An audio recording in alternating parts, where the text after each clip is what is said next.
back with that long international break. We're back to business now. That was a mad laugh, but yeah, we're obviously back to business. Lots to discuss today, both ends of the table. So yeah, without further ado, let's crack on with the Chelsea game, because obviously I've noticed in our episodes and our broadcasts, I'm seeing the Chelsea shirt a lot more than I was seeing it before. I feel like it's 100% record. Talk to us about You're moving mad, cuz. yeah, talk to us about Chelsea Villa. Yeah, no. To be fair, yeah. To start the game off, I think it was going to be an interesting game. I think obviously coming back from an international break, there's always going to be issues maybe with the club or with the squad or just getting the fitness back, things like that. But it was interesting because Tuchel did tweak the squad. Obviously, we had to with Reece James being suspended, Callum Hudson-Odoi playing right wing back, Sol Niguez coming in as well, Trevor Chalobah being back in defence as well, Christensen being on the bench. So I thought it was going to be an interesting game. I think before the start of it, and it did turn out to be like that for the first half. I thought obviously Villa had their chances, so did Chelsea, but I think it just seemed a bit nervy in the first half. I don't know whether it was just me from a Chelsea perspective, but Ollie Watkins had a few chances as well.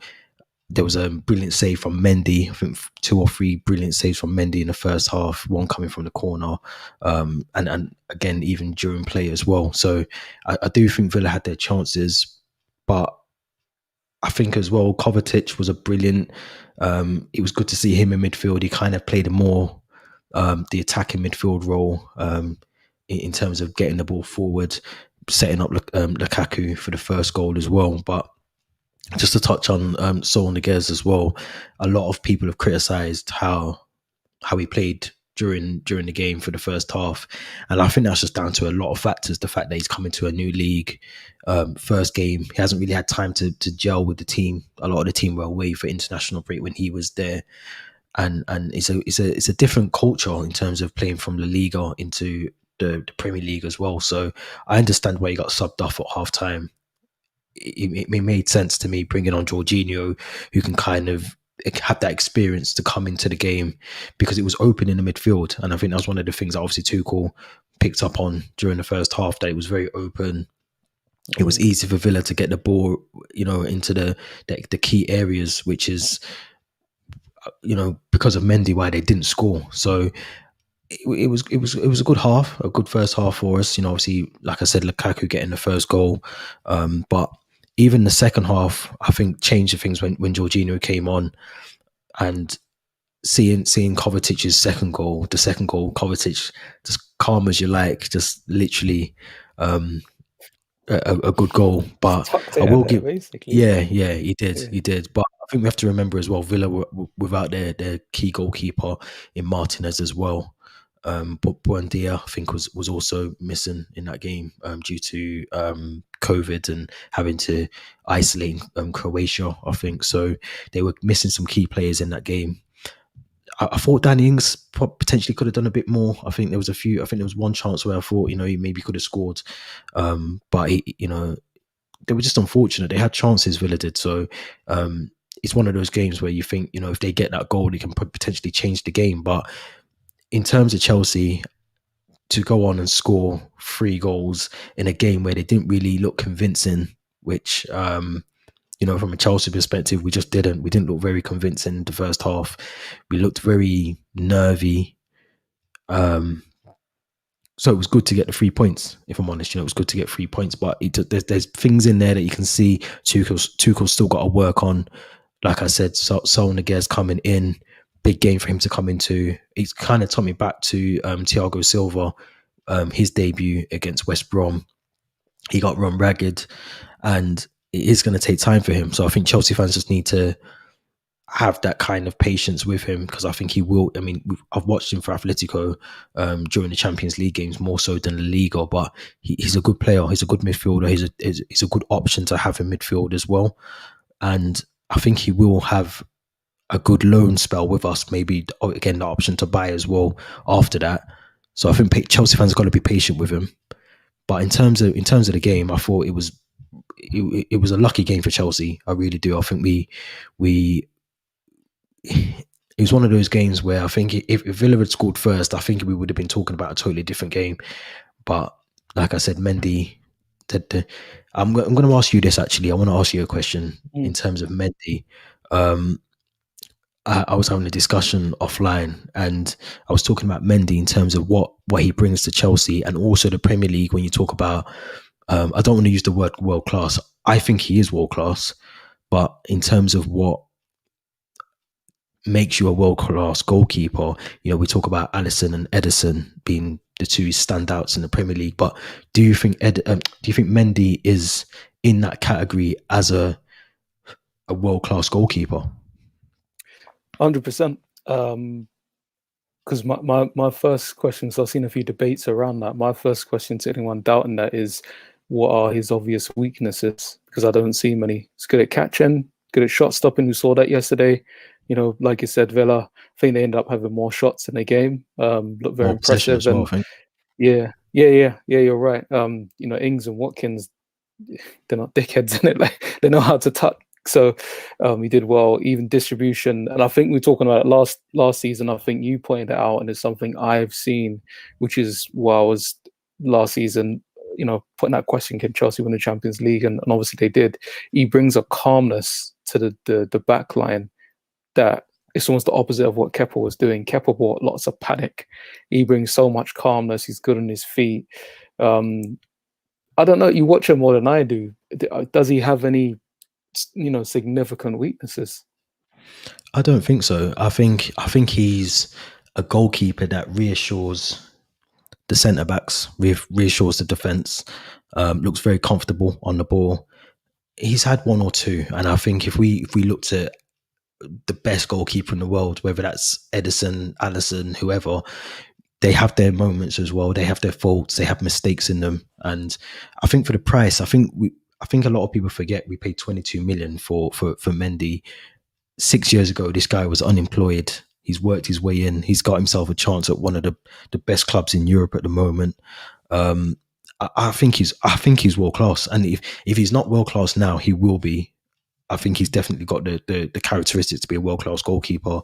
He doesn't have many mistakes in him. He looks confident. Even against Aston Villa, I think there's some saves that he made that in reality most goalkeepers would have let that in, and that shows the quality that he's got. And obviously we're going to see a lot more of that, I think, during this season. But even from the back of last season, the Champions League as well, we only conceded 3 goals, I think, for that the whole Champions League. His clean sheet record's brilliant as well. So I can't really, I understand why people would say Edison and Allison. I don't think anyone's saying that he's above them, but he's definitely in the bracket with them, the same level, Mm. 100%. I think that's the thing for me. Yesterday, yeah, it was very much a performance after internationals by a team that's pushing for the league.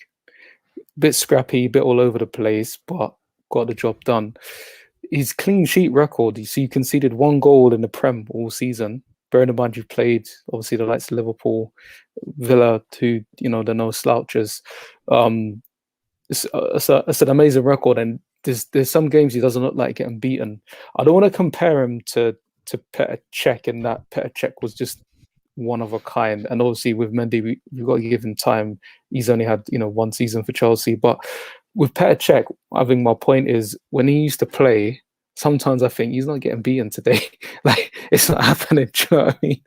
Like you just kind of look at it, he might make a save and like, yeah, this is unless Chelsea score an own goal or get a player sent off, or it's not happening. So I think I'm not, me, I like to take my time before I say this person's that, or in terms of classes. But another season or two like this, I think you can't deny it. And not so much Allison, but Edison, we know he's got a mistake in him, and he gets away with quite a lot. Very good shot stopper, but he's definitely got a mistake in him. So that's what keeps Mendy in and around that conversation for sure. Yeah, 100%, man. I agree with you. One person I wanted to talk about, because I watched him closely yesterday. I've watched him a lot previously as well, was Tyrone Mings, because I feel like sometimes I feel like he gets the criticism unfairly. But watching him against Chelsea, I kind of see why he gets criticised as well, which kind of makes me wonder, is that criticism justified in terms of how he plays? Sometimes he was beaten quite often yesterday against Chelsea. So I just want to get your thoughts about what you think about him as a defender. Yeah, and I'm sure you probably know the answer to the question. Do you know what it is with him? I think if I put aside the nasty side of his game, because that's for me what I don't really like, and there's been a lot of it, a lot of it. He's a very good defender at the level that he's playing. He's probably too good for mid-table sides. Whether he's good for a top seven, top eight side, I don't know. He's a little bit like Ashley Williams, really good defender and really good for Swansea. But when he made the step up to Everton, he got exposed a little bit. Same with Michael Keane, I think, although he's had some good seasons, some bad ones. So Tyrone Mings, for me, he's a guy. I don't think he's a good one-on-one defender, but I think he's very good in a unit, and I feel that's why he still gets picked for England quite a lot, because they defend as a unit. They've all the defenders across that back line have got weaknesses. First choice, Stones, Maguire, Shaw. Shaw's been a lot better, to be fair, but Walker, they've all got little lapses and issues, but as a unit, they're very solid, which is why, Euro Cup final, World Cup semi-final, etc. I think Tyrone Mings next to in a new system next to Twinzaby, where they've got a bit of a partnership. So I think they played together in the championship.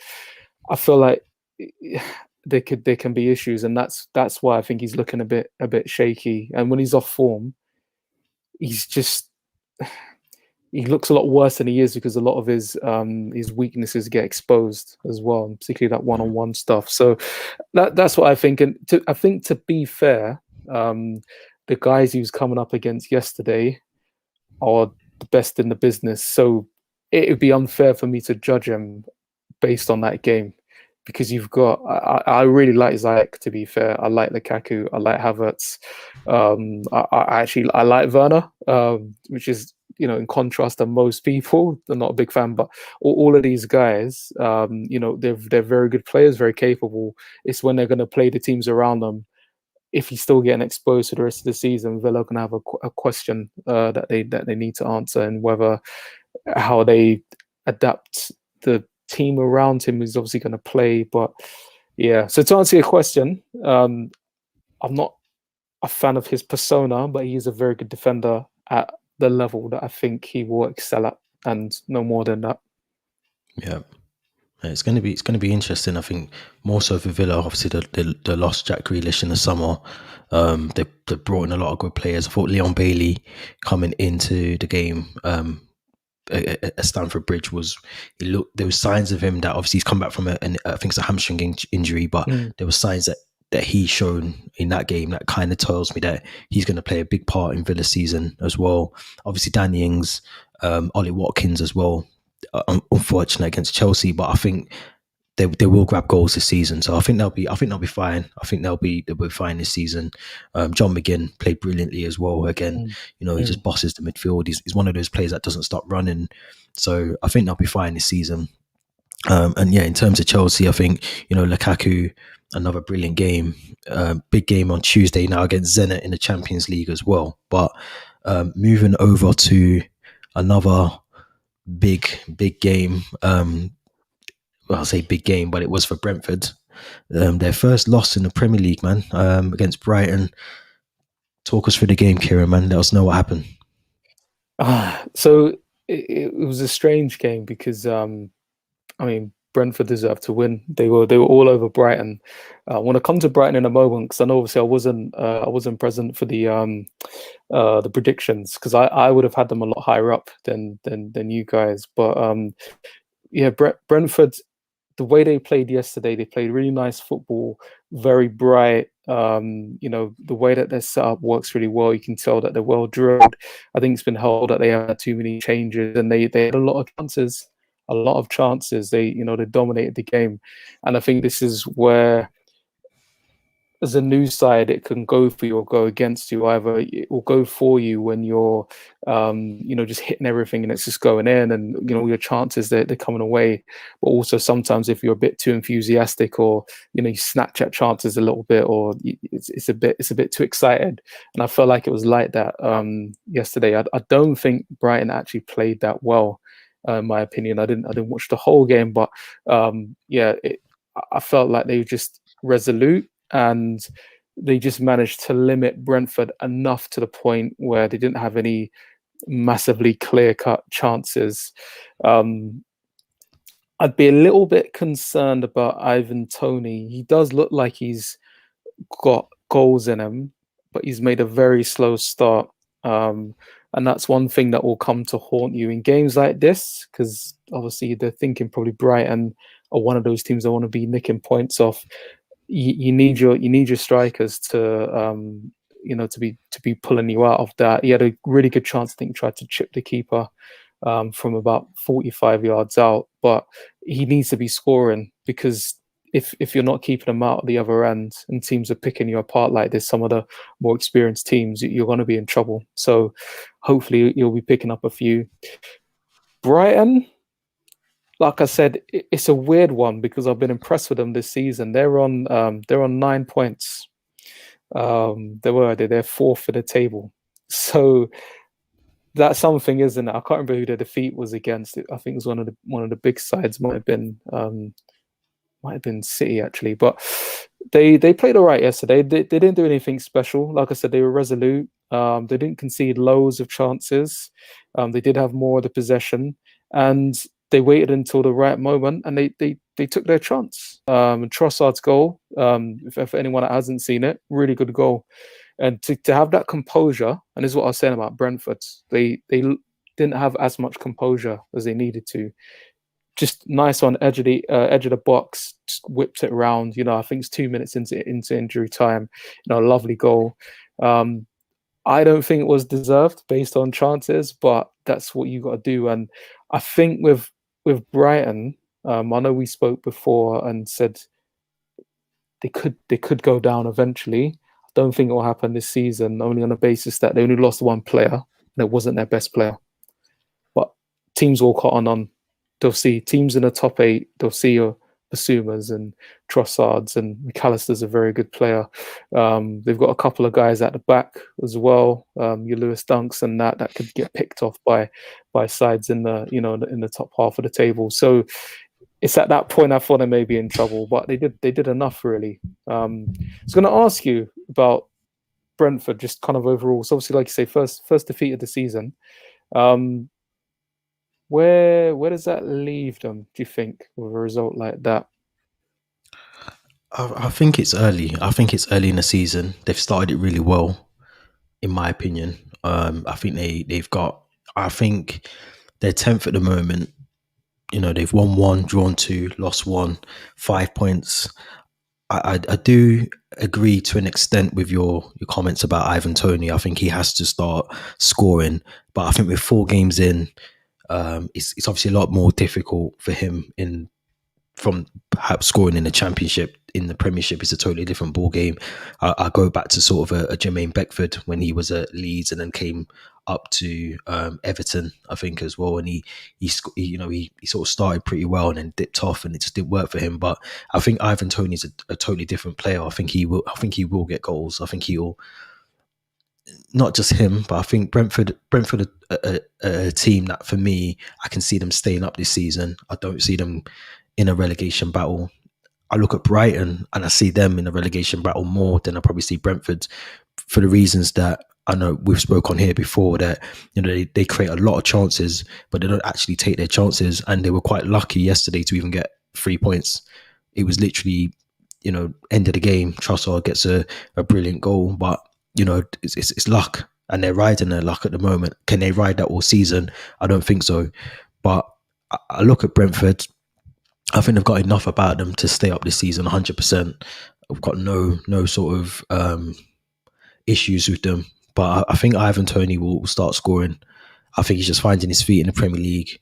It's a different, and we've also got to remember as well, they've a lot of clubs across England, Europe have played without fans. So it's just having those fans back in the stadium, a bit more pressure on your back as well, playing in the Premier League, big time. So I think he'll score. I think he'll be fine.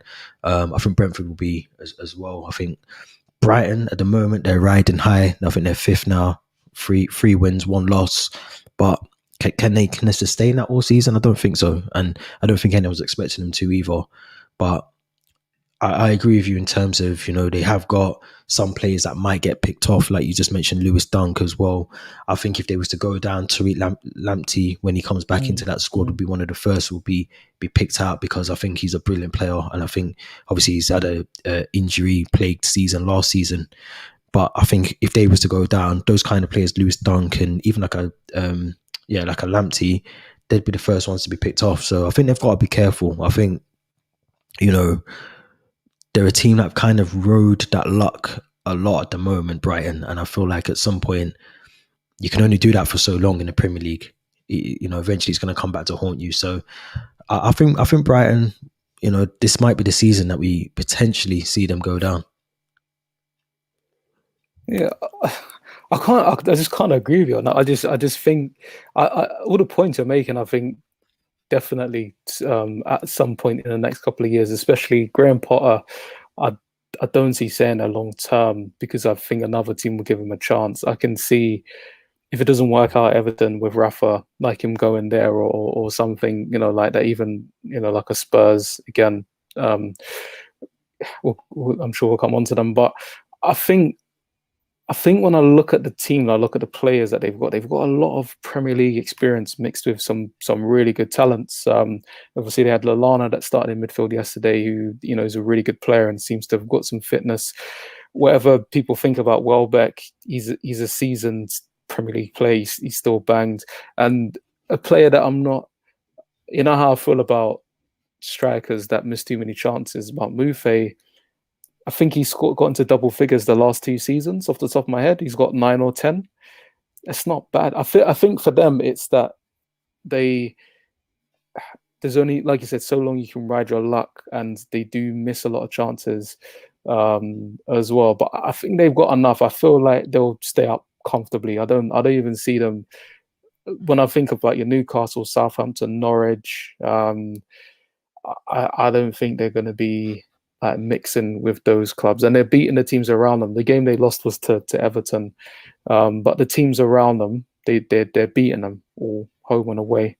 So anyway, it's early game. We're only 4 games into the season. They might go on a 15-game losing run, or do a Sheffield United. I have no idea, but I'd personally be surprised to see them down in that battle this season. I think they'll probably hover around top half of the table, maybe sort of 8th, 9th for most of the season, and then drop off a bit later on, unless they have a few departures in January, which obviously none of their players are going to be cup tied. So any injuries or anyone that gets moved on, but I think they'll be fine this season personally.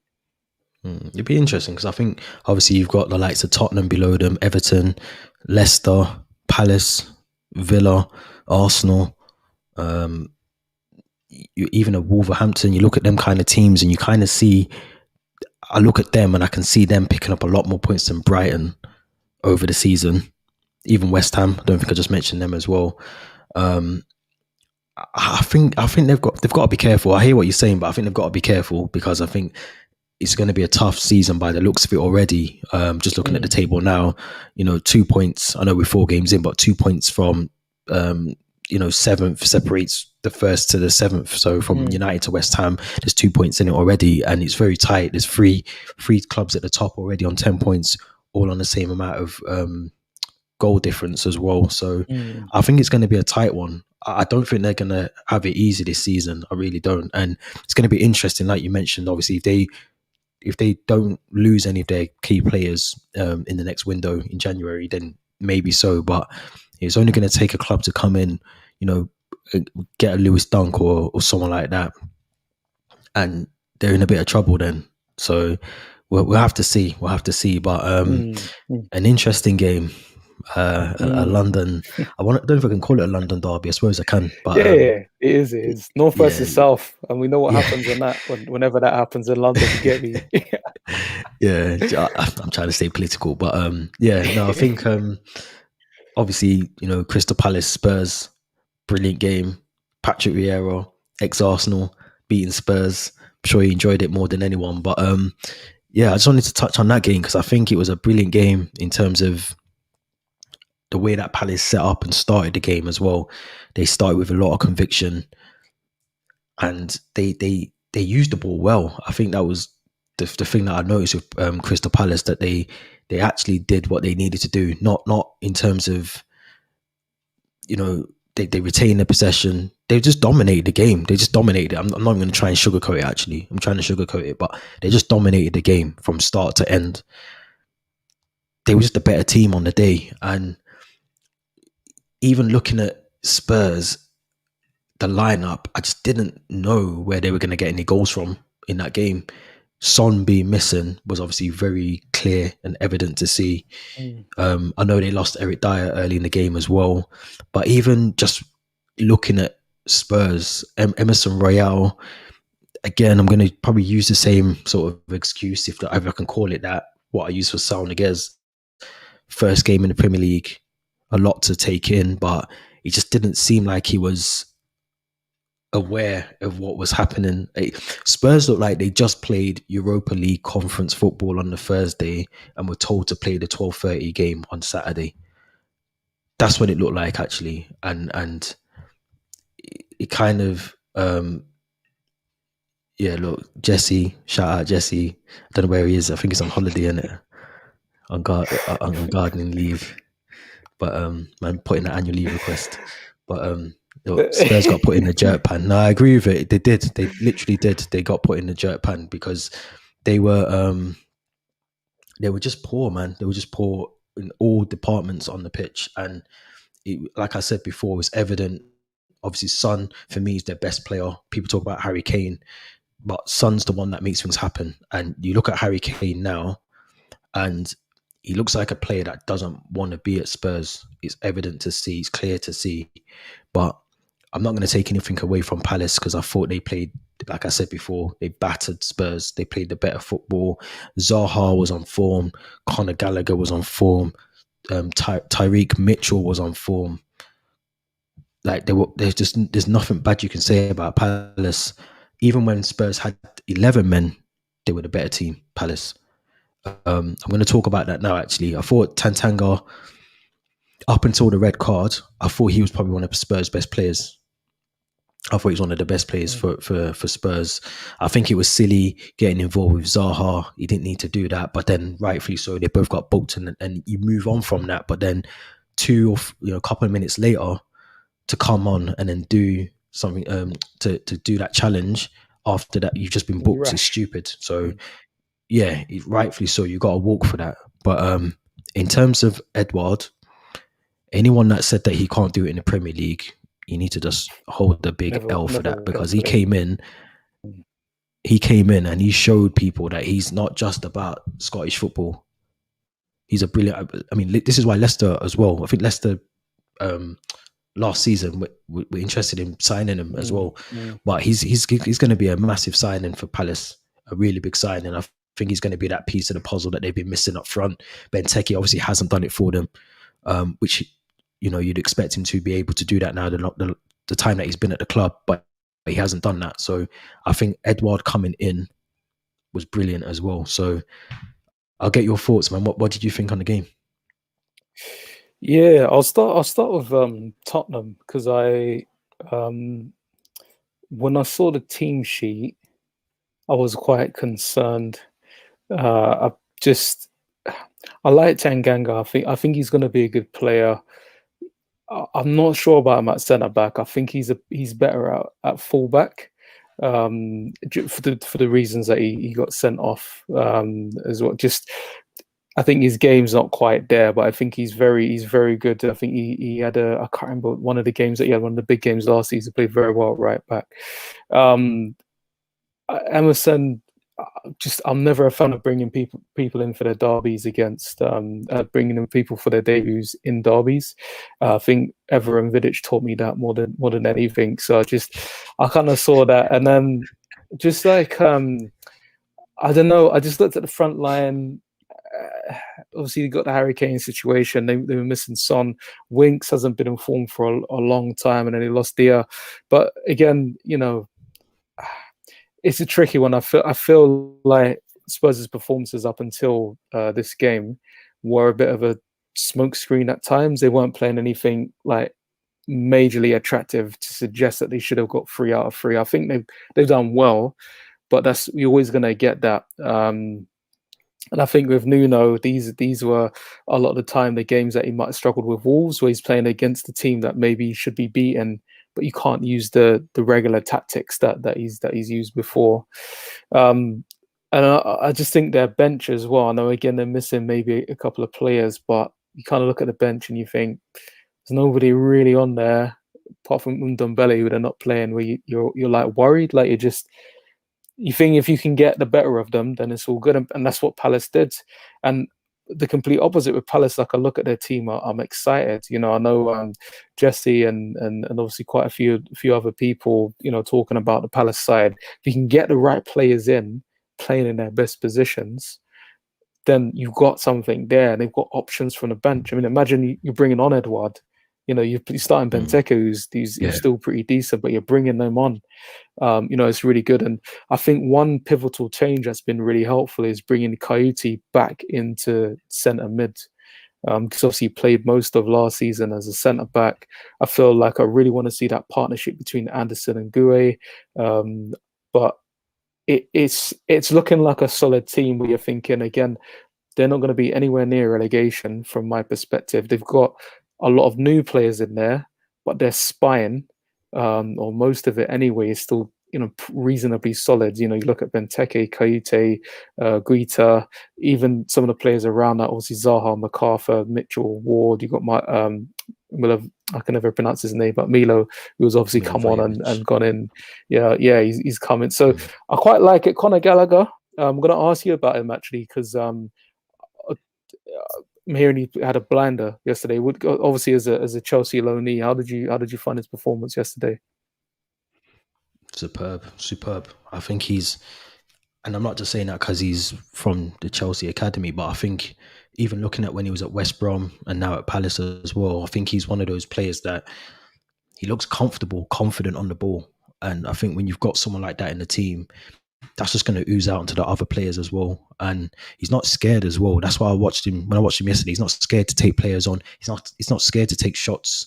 I think he's one of these players that he's only going to get better, whether he's at Chelsea or he's on loan somewhere else. Eventually, I think he's going to fight. I've said it on here before. I think some players, they go on that loan journey and then they just continue to get loans after loan after loan. I don't see that for him. I see him settling down somewhere, whether that's at Chelsea or whether it's somewhere else. But he's going to settle down. He's going to become a brilliant player, in my opinion.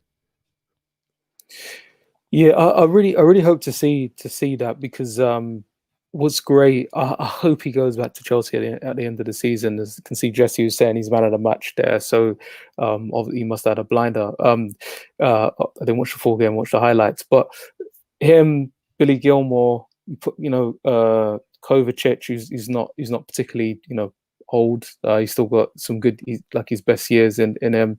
Saul, maybe if he stays, Jorginho. It's a nice like group of players to be around. Hopefully in the first team next season, they'll learn a lot there and complement You're them, forgetting as Lewis well. Baker, man. Are you forgetting Lewis Baker? Sorry, I forget and the Jamaica wild card, but yeah, no, they needed him last week. Gosh, but Fucking hell, man. yeah, no, no, it was good to see, and I think what's going to be really positive for his career, and I imagine we've all thought about this anyway, is his manager. He's got Patrick Vieira, for me, one of the best midfielders the Premier League has ever seen.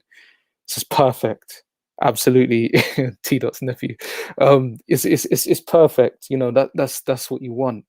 And I think with Vieira, I don't know who he's got around him coaching wise. But if when you've got players like Eduard and Zaha, obviously Olise, who's hopefully going to kick on, and Eze, who's obviously going to come back, you're probably okay. Eze's got to come back as well. Mm. Yeah, yeah. So, but defensively, because obviously Vieira very much the captain, the organizer, the orchestrator, you can see why Coyote is in the position where he's in, and them guys around him, he knows exactly what he wants from them to make them, successful. So, Palace, they're looking all right. I know they got off to a slow start, but actually they're on what are they on 5 points, which is not bad. I think they've only actually lost one game this season.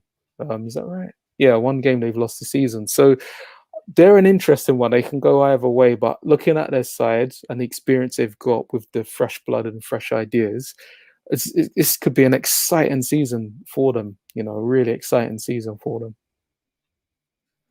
Yeah, I agree. I agree 100%. I think it was the right time for obviously Roy to step down and for fresh ideas to come in at Selhurst. And I think Patrick Vieira is probably the right person to do that as well. I think he's got fresh ideas, which I think is going to help that team progress. And yeah, I see as you mentioned before about Brighton. I see that for Palace more than that's what I mean. I see that more for Mm, for a Palace who have got the squad there.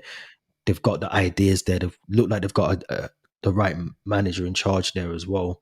And like I just mentioned, Eze's still got to come back. Elise's still got to embed into the team. He came on, I think, 86 minutes against Spurs, but he's got to still embed him into the team. So they've still got a lot about them. Edward looks like a brilliant player. I can see them pushing beyond top 10, maybe push for like Europa Conference or that kind of even Europa League places, that kind of level. So we'll have to see, man. We'll have to see about them. Yeah, I totally agree. It's got remnants of Jesse's almost Champions League qualifying Crystal Palace side. No, it does remind me of that though. To go I for knew he it, was going to innit? say Just that. That's I knew he I was going had to to, say that, innit? man. Come on, I come knew he was on, on. come on. Yeah, I knew. I could see it, man. Still burns you, innit? It's not Birmingham. I'm happy for him. He did well. He did well. He got them into Europe, and then certain things happened And after that. But it's all good. I know Like they Jesse's did. They watching did. this, so he said that with gritting it through his teeth. Then he didn't say it There's with a no, big there's no smile. He gritted comebacks in that one it. through He his can teeth, man. he can only comment. He can only comment. So it's good. I've got a free run today. Oh, shit. No, All right. I wanted to talk to you because I know we're going to move on to the United game, but I wanted to quickly touch on Leeds Liverpool because I thought that was a good Mm. game. And it's obviously shout out Jesse as well again. Look, so I mean Salt Bay facts 100%, man. He gritted through his teeth when he said that. But yeah, and I wanted to talk about Leeds and Liverpool because I think it was a good game. It was one that I was looking forward to. Obviously, the only game today, only Premier League game today, anyway. But what were your thoughts on the game? I don't know if you got to see it, but what was your thoughts on the Leeds Liverpool game? Yeah. I mean, I managed to catch. I'd say like probably 95% of it. It was a good game. I think the 5% I missed was most of the injury. To be fair, but listen, I think I'm gonna have to give Jesse more credit here, and yourself. You called it out. This is Liverpool's kind of the title defense. This is the actual title defense that Liverpool would have done last season, bar the injuries. And look, they're just picking guys off.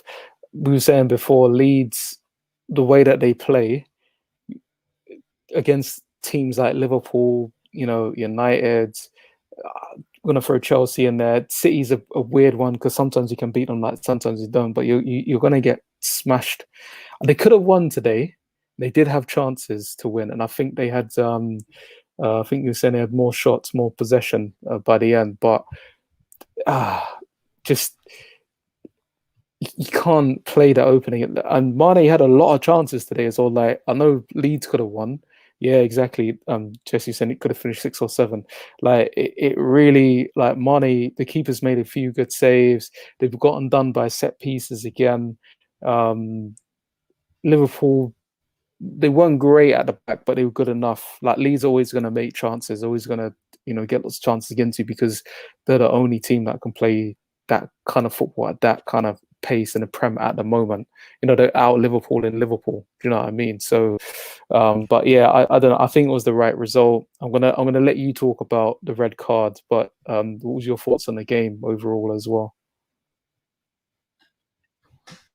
Yeah, I agree with you. I think in terms of the game, um, Yeah, I didn't really before the game again. I didn't really see any other outcome apart from the way that Liverpool play, that we know that they can play, and the way that Leeds play, and how we know they play as well. It was going to be very open for Leeds, and I thought they did well first half. Actually, I thought they had their opportunities to score. I thought. I kind of thought actually when the first goal went in, I think it was 20 minutes into the game when Salah scored another assist by Trent.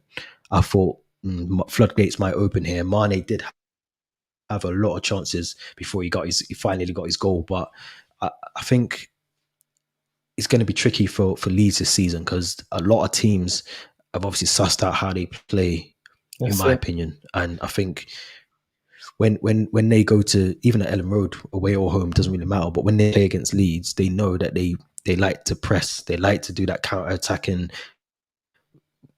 all out, all cards on the table kind of stuff. And it works at some grounds against some teams, but when you play against like a Liverpool, it's not going to work. And I think today, even again with 11 men before the red card, you kind of saw Liverpool. I think they'd already scored the second goal by then, but you could see they were going to get another one at some point anyway. They were just constantly relentless with it as well. The one thing that worries me again, and I've said it before about Liverpool, it's just their depth. I mean, again today they've lost Harvey Elliott, who's going to be out for at least a couple of months, maybe, at least. So Till next year. Yeah, he was till just next coming year. into he was coming in, just coming into the squad. He'd obviously started the season really well. They've lost him, and they haven't really got. I mean, you look at again. You just mentioned about looking at benches and stuff like that, and you look at Liverpool's bench, and I still think that their bench it's good, but it's not great. And I think that's what when I think about Premier League winning teams, especially this season as well. When you look at United, have just gone and got Sancho, Ronaldo, Varane. Chelsea have got Lukaku, Saul Niguez. City have just gone and got Jack Grealish. They haven't really brought anyone, and I think not to say that they should just go out and buy, but they haven't got the depth for me personally. They're looking at a James Milner to come on. Their captain Jordan Henderson starts the game on the bench, whether that's fitness or fatigue or whatever, but he's starting the game on the bench for me. So I think things like that worries me if I was a Liverpool fan, because it's only going to take one or two injuries again, or they get a massive COVID outbreak, which I keep saying on here, which is going to happen at some point before the season. Then they're going to be, well, it will. I think before the season's done, there's going to be either a lockdown or a COVID outbreak of some sort, and it's going to impact football. And you look at Liverpool, and they haven't really got the depth to bring in. So that's my only worry for them. But in terms of the way they play, they're starting 11. Salah's brilliant. Jota's brilliant. I know Firmino's injured. I think he's out for a couple of weeks now with I think it's a hamstring injury. But even when Mane isn't at his best, he still scores. So you can't really knock him for that. He might take 10 attempts, but he still scores. So yeah, I think Liverpool will be fine. I just think in January they might have to look at bringing in one or two players. But just in terms of the red card, I know I said it before in the WhatsApp, but I think it was a challenge that, and I think Jesse sort of said it came from behind, and I agree with that it was, but he won the ball for me. And I think we got to remember, referees have been told this season, let the game play on, all that stuff. So, and also as well, the fact he won the ball for me, had Harvey Elliott not dislocated his ankle or broke it, whichever one it is, and it was just he rolls around for 2 seconds and gets up and carries on, I don't think the ref would have stopped that. I think that the severity of the injury, the fact that he's dislocated or broke his ankle, is what it almost takes me back to Andre Gomez and Son. I know it's a totally different challenge, but I think that red card got rescinded as well. But it's very similar in terms of not that there was no malice. It's not even about the malice for me. It's the fact that the ball was there to be won. The challenge went in. It's just unfortunate for me, but I also understand why in this day and age, when you see that kind of injury, your first reaction is to send the player off. So I get that as well. But what was your thoughts on the red? I don't know if you got to see the Yeah, injury. yeah. I saw it's a hard one because I didn't want to watch too many replays of it because I didn't like the way that it looks. You know what I mean? But I'm laughing not because he obviously the injury, but it's just the irony in it. So I've seen it a couple of Yeah, times. yeah, I understand why the red was given, and I don't think because of the injury you've got much. I don't even want to say you've got much of a leg to stand on, but you can't argue. Let's say that's probably a better way to phrase it. I'm trying to keep a straight face, but you can't say things like that. No, you Flipping know what I hell. mean. But like, I feel like, yeah, like you said, if a tackle goes in and he hurdles it, or like it clips him and he falls over, whatever, I don't think the red's coming out. But there's a couple of issues. One, the injury is obviously quite, it's very bad. You don't wish that on anyone. And two, because of all the stuff that was going on the few games before, so I think it was with Burnley, Liverpool, and there's been a few other games. Like I think one of the United games, for example, they're talking about players getting hurt and getting injured if they don't clamp down. That's a result of that. That's what we know as mind games, because Mm. Klopp's already mentioned that. So But to he have mentioned not it. He sent mentioned it him off, before. yeah. So to have not sent him off for that, it's a bit, it would look a bit mad. And I think if he gets a yellow and he's got a broken leg, I feel like there'd be more outrage than us seeing that he's got a red for the tackle, if you know what I mean. Like people will be more annoyed that he's not got a red than that he did get a red. So I don't, it's just one of those, it's just one of those tough ones. But again, they need to I don't know, like be a bit more consistent with the decisions. I think that's what the issue is, because it's hard to define what's a dangerous or reckless tackle when it with those ones.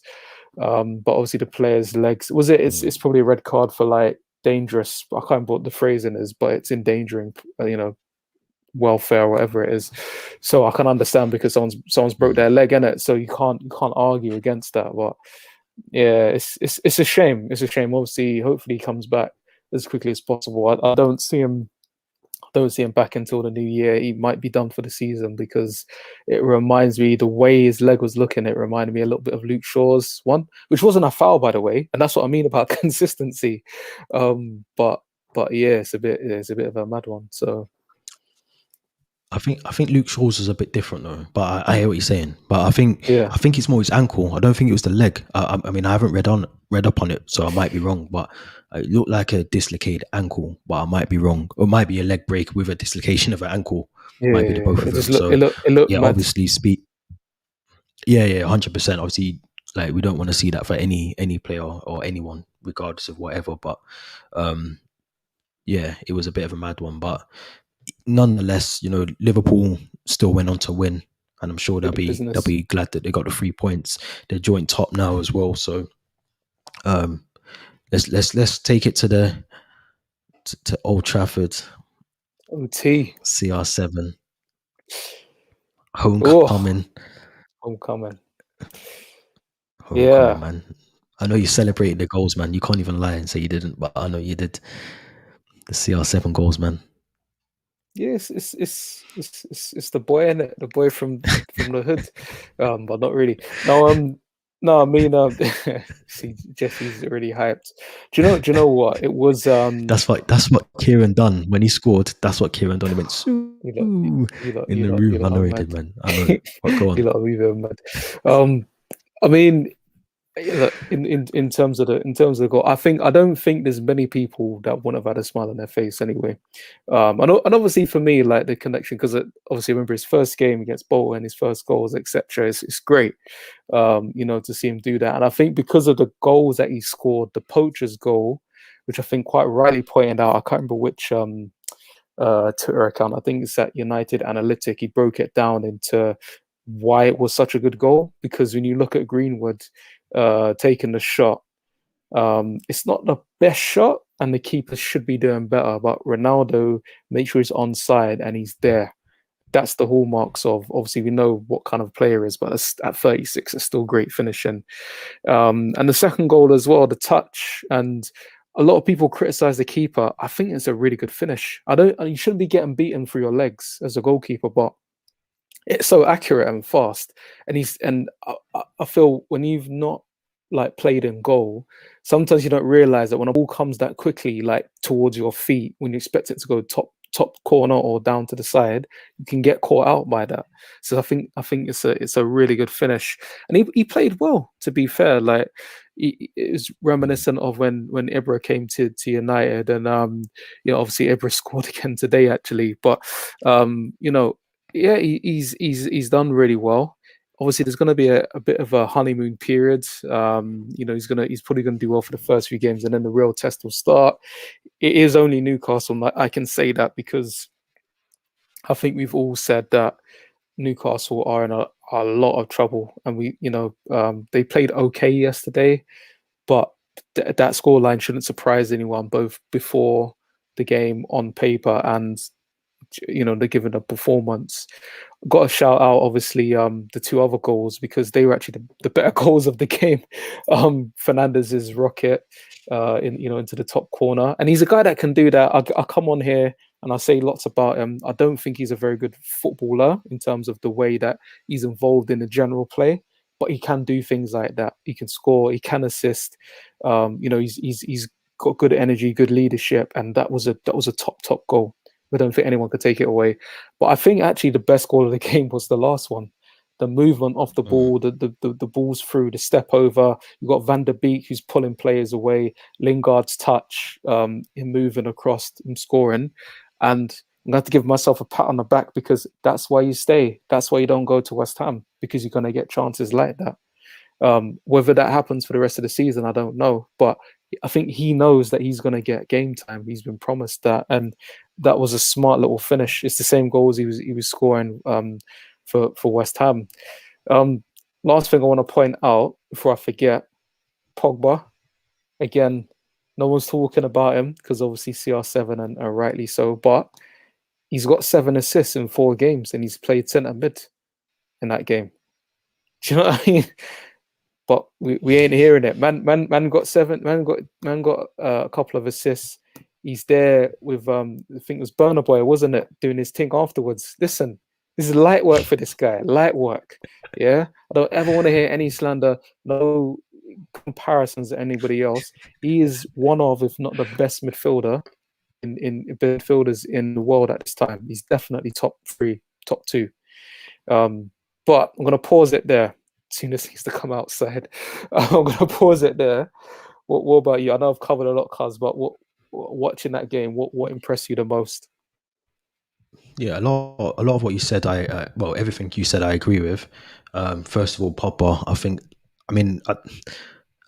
for me personally, maybe because I follow different people, and the people that I follow, they were all praising him after the game because I think he played really well. And I understand what you mean. I think in terms of like mainstream, he doesn't get that recognition. He's always, people were quick to throw out the fact that he was at Park Life after the game, but didn't mention the fact that he's on 7 assists after 4 games. And I think things like that, he is world class, and he's always been world class. I don't think anyone can take that away from him. There's nothing really that's bad about his game. I think people just like to look at the off-field stuff, and that's what they focus on, a bit like Park Life and if he dyes his hair or whatever. But that's just mainstream. That's how they are. But in terms of his football, he's one of the best in the Premier League right now, hands down, 100%. I agree with you as well. For Lingard and Fernandez goals were the better goals. But I know when we did the Ronaldo special, I said I feel like with that signing with Ronaldo, it kind of tips you into that bracket. Say tips Jesse and United into that bracket for the title, man. It does, because the way I know it's only Newcastle, so we can't really gas it too much. But I think just the way you're playing, it's not about the team that you're against; it's the way you're playing, and I think that's what the key difference is. We spoke about the fact that you'd score 2 or 3 and then concede like 2 goals or whatever. Do you know what I mean? Last season, I'm not really seeing that this season. It kind of feels like with Varane being there, obviously it was his home debut as well. I feel like him coming in alongside Maguire, that's gonna work really well. I thought Wan-Bissaka had a really good game as well. He kind of like an unsung hero. He doesn't really get mentioned too tough during games, but I felt like he was someone that played really well. Luke Shaw as well. I thought they both played well in defence as well. But I wanted to ask you, because I know that obviously it's early days. We spoke about Saul Niguez. We spoke about Emerson Royale. I wanted to ask you about Jadon Sancho because I feel like he's in his third game now, I think, and he came on Mm. as a sub, and I think he's been subbed off in the last two games, and he hasn't really put in that performance that, as of yet, anyways, early days, but he hasn't really put in that performance that I suppose you'd expect to see from him. Do you think it's just a case of Mm. he's learning how the Premier League works, and it's just a case of very similar to Saul Niguez and Emerson Royale that he's just finding his feet in the Premier League? It's similar to Sal Niguez, probably not Emerson Royale because I think he'll be a good signing, but he's not.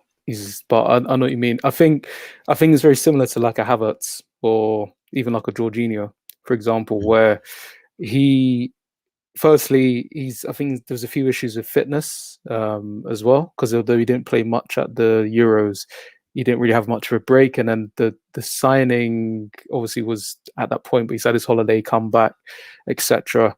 I think, although I don't results wise, Man United aren't a bigger club than Dortmund at the moment because if you look at Dortmund in the last 10 years, they've actually been more successful than Man United. A couple of leagues, but actually, no, they have been. I can't even take that away, but it's a bigger club in stature. Do you know what I mean? Like Dortmund, as things stand for the last 5, 6 years, have been a feeder club really to the Europe's like elite sides. Do you know what I mean? Not in a Tottenham kind of way, and no disrespect to Tottenham, but they have a lot of their players leave and go to bigger clubs. But they Haaland, he's going to leave next season to go to a bigger club. So coming to Old Trafford, with the fans, with those kind of players around him, he's around what we can say are elite top players. Obviously, we're looking at, like you said, Varane, Pogba, Ronaldo now. There's always been this debate with Sancho and Rashford. Rashford, the stature of it and doing it at United, can't argue. His goals and assists the last like 2, 3 seasons have been immense. Even Cavani as well. Like these are guys that have been playing on the big stage for a long time. So I think for him, it's partly that getting used to. I think a club of that stature, knowing what to do. Man United and Dortmund play very different styles of football, I think, as well. Different Mm. setups, different players. I think Ollie doesn't really know his best position. I think he wanted him because that fits the mold. He's young, he's English, he's a massive talent. He's played him on the right, he's played him on the left. I think his best position will probably be as a 10, personally. I think like that's how good he can be. But he's moved him around. I don't think he quite knows what to do with him at the moment, and that's probably not great to start with. That's why I put him in that Havertz kind of category because I feel like Lampard had him. I didn't know what to do with him, but he's an immense talent. So I feel like that's what's happening, and what you'll get is as United pick up little injuries and little things that go up, and he moves in Champions League and Carling Cup. He'll find his feet, but he'll be fine. He's come back to the UK. He's playing for the club. I think that he genuinely wants to play from, and he's a South London boy, so he'll be just fine. He'll be just fine. I wanted to also ask you because when I watch Newcastle, um, I just see trouble. I hear the word Newcastle and I just think trouble. I think of Mike Ashley and I think trouble. I look at Steve Bruce, I think trouble. I look at the club, just see trouble. I think they're in a position now where it is make or break for them. Because if they go down this time, I think we've had this discussion on here before. I can't remember, but I think you guys said they might just bounce back. But I generally don't know if they will do that.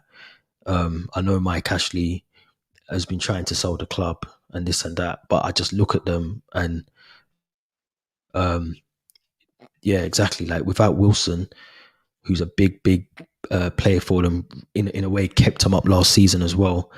I just look at them and I don't see how they're going to get any points this season. I'm not sure how long Callum Wilson's out for, but they're just looking in trouble, man. What's your thoughts on them? I agree with the Wilson thing. I think that's why he was in my team this season last year because of how big an impact he had. I think the bigger issue for them, weirdly enough, is not at the top end of the pitch; it's at the back end of the pitch. Woodman had a great season with Swansea last season, but he's looked all over the place.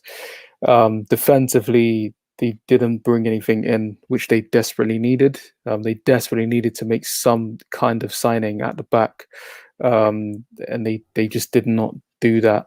Even the guy from Celtic that I think Brentford have brought in, just something there. But that's the issue. Like I can't remember the game that they lost 4-2. I can't remember who they were playing. But it's games like that last season they would have won. This season, they just look like it was West Ham. Sorry. I just don't know where their points are coming from. I genuinely believe that this is the season they go down. You got obviously St. Maxim, you got Wilson, you got Willock. They can score as many goals as they like, but they're conceding the maddest goals at the moment. And when you start a season like they have, and this is why your Leeds, obviously Burnley are playing Monday night, your Norwiches, you can't keep doing that. Um, Steve Bruce will take them down if he continues. I just don't. I feel like he's had enough time at that club where it's still the same football with literally like the legacy heroes. Do you know what I mean? So I just generally believe that the only way that they might stay up is if they sack Bruce, they bring in Aladici, he rounds up the gang, brings them all back, brings Kevin Nolan out of retirement. Gets a couple of Andy man. Carroll. Andy Carroll, yeah, obviously they've released him, so he could go back. But no, I think they're finished, and for the Premier League, I still think they'll come back up because there's still a couple of man, but they'll keep quite a few man, and they've got a lot of Championship players who will happily stay there. So yeah, but they're in deep doo doo. As a in the politest ways, they're in a lot of trouble, man. A lot of trouble. Yeah, I agree. I agree. I think they're one of them clubs that have rode their luck very similar to Brighton. You know, they've rode their luck even more so actually than Brighton. And I look at them, and like I said before, I just don't know where they're getting points from this season. And as a Newcastle fan, that would worry me. Obviously, they brought in Willock, um, who had a brilliant season for them from January, I think, when he signed in the last window. But it's not enough.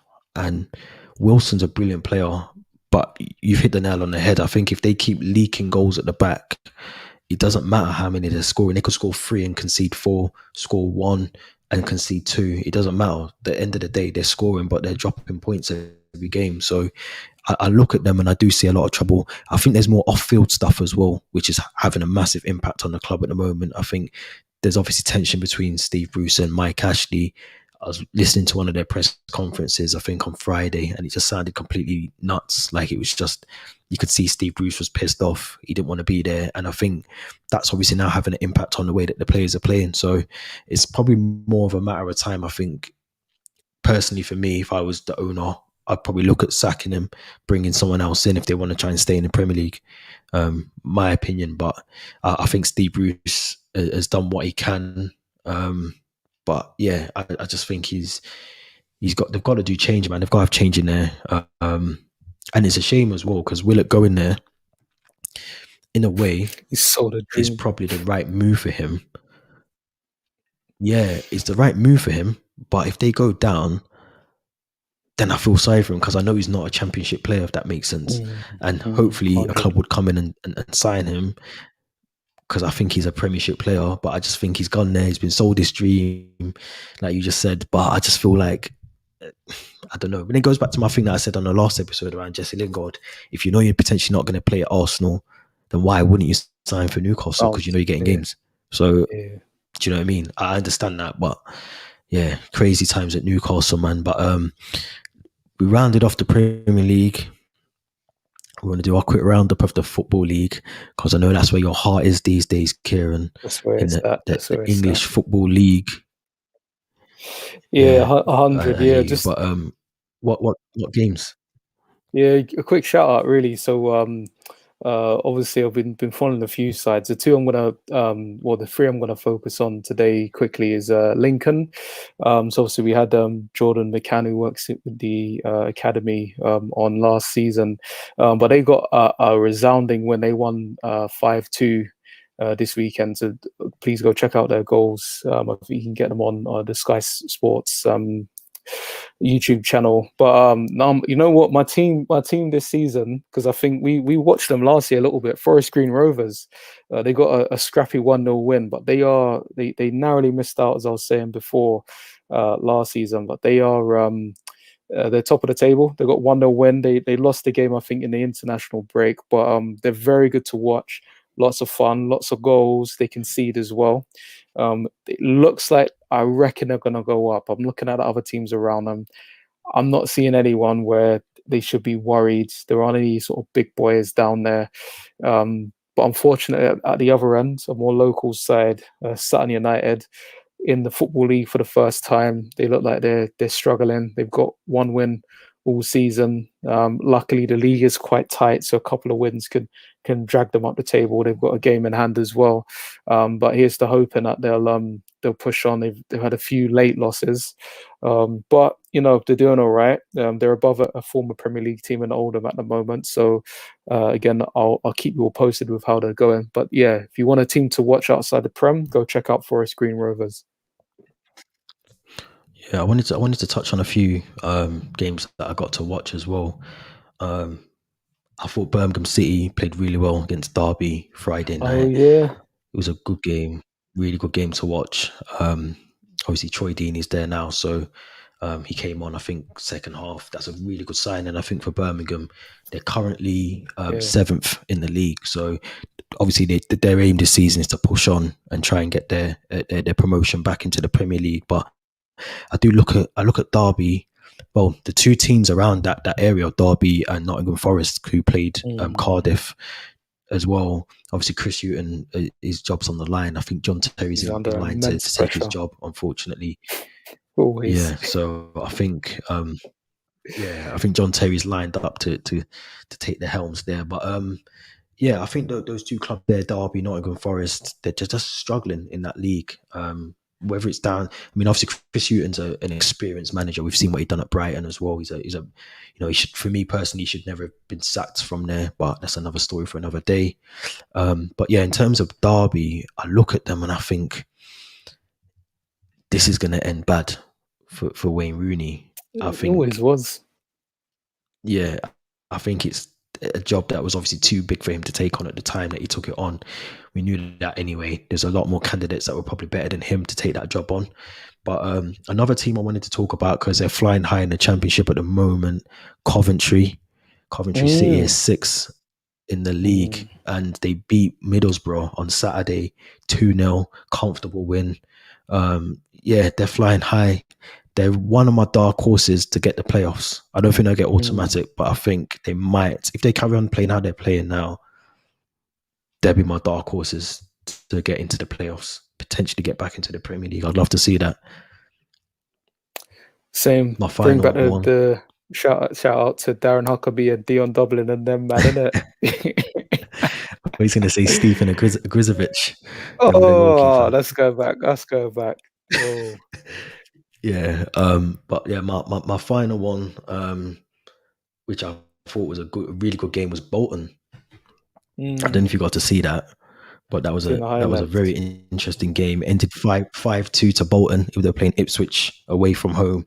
Obviously, they had the issue midweek. I think there was some sort of racist abuse issue during the game midweek. So I'm glad they went to Ipswich and just put that behind them and got on with a good result, 5-2.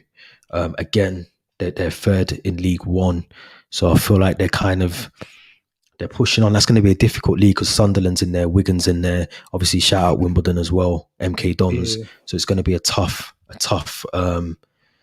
Yeah, Robbie Keane at Coventry. I forgot about him, the little gymnast.